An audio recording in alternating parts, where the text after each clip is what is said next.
Hey guys, it's Friday and you're watching Totally Trending.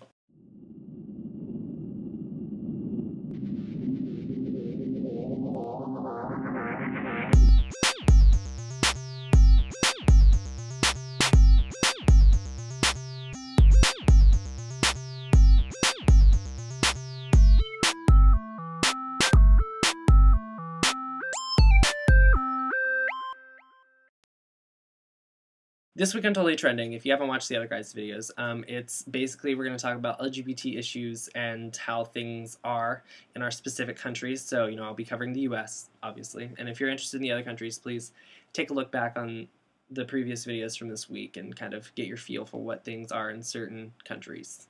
Yeah?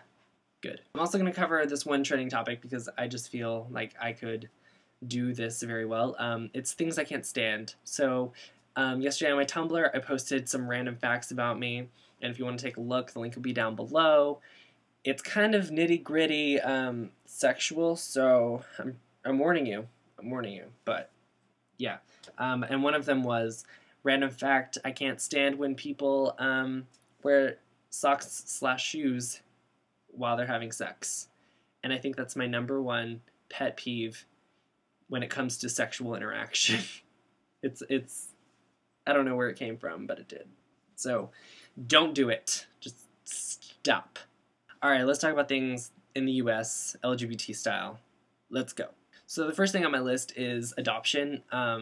Getting an adoption in the US depends on where you live, if you're a part of the LGBT community, and it also depends upon, housing situation, how often you're going to be home, etc. But overall, I would say it's getting better because I believe that if you are willing to take this as a part of your life and being like, I want a child, I don't care if it's from me or not, and I want to raise someone and I want them to be mine, that's a big responsibility. And if you have the courage to do that, you should be able to do that if you pass all the criteria for it. So I'm just saying, depending on where you live, it depends if you're eligible for that, and that's kind of sad. The second thing on my list is marriage. There's also civil unions in the US, but we'll get into that.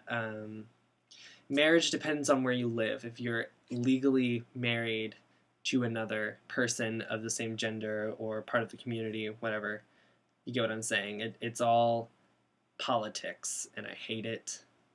It should not be that way. If you love someone, you should be able to be with them.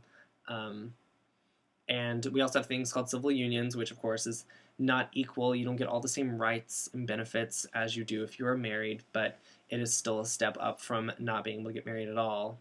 But like I said before, you should be able to marry whoever you want if you have love and intent behind it and the courage to take that step in your life. That's just my spiel. The third thing on my list is the bashing and bullying within the LGBT community and outside the LGBT community.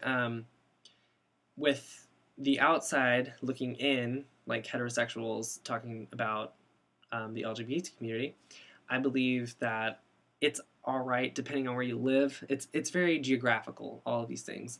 But if you live in more of a liberal city, it's really good. But if you live in a country small town that's very rural and stuff like that, it's going to be harder to deal with unless you have really loving and compassionate people within that city or within that community. I came from a community that was kind of halfsies.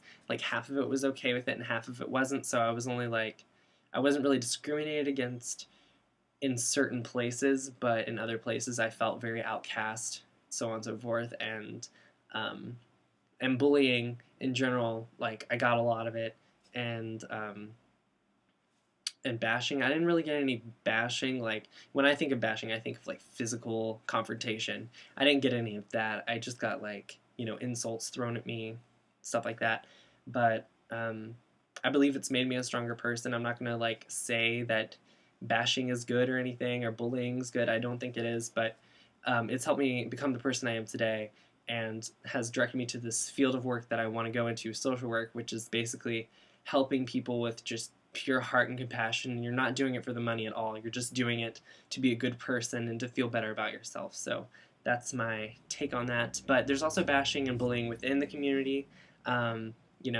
saying that you don't like certain parts of your community. Like, I did this the other day, and I'm not gonna like pretend I didn't, but I said, I'm glad I'm not a part of the twink community because I don't agree with, what they think is ideal for them, and I just don't really agree with it. And I used to be very against like drag queens and stuff like that, but now I'm not, because I've like gotten accustomed to it. I think it's just because I came from being one gay person in this one small town to lots of gay people in this one biggish town, and it's just a big transition. But there's also like racism, I believe, within the community, saying, like how the gay white guys who are skinny are like at the top of the list, and then it just kind of like dwindles down the races like it would in normal stratifications within a society.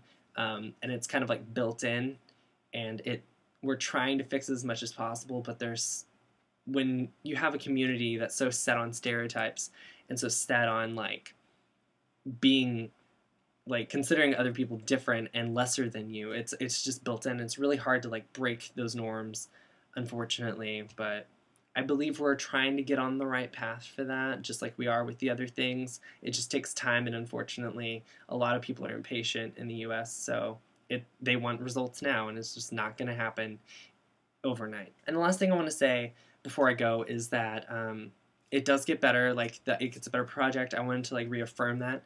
With my personal story coming from the small town to the city, it's gotten a lot better, and I can't imagine hurting myself in any way whatsoever or being hurt by anyone, because my town wasn't like aggressive, I guess. But take things at your own pace. This is my advice. Take things at your own pace, and don't think that you're alone, because there are tons of outlets out there that you can get yourself into, like online forums, counseling sessions.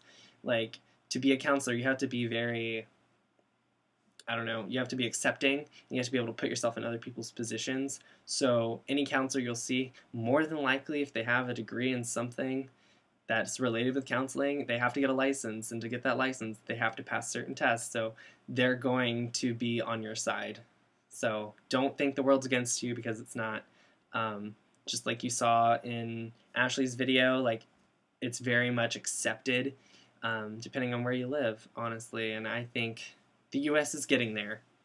It really is. And I'm sorry if this sounded very, like, down and negative and, like, very educational. I just started school this week, so I'm trying to get my brain back into using, like, bigger terms and trying to not say as much and all that stuff. So, there it goes again. Anyways, I'll see you guys next Friday. Yeah. Bye, guys.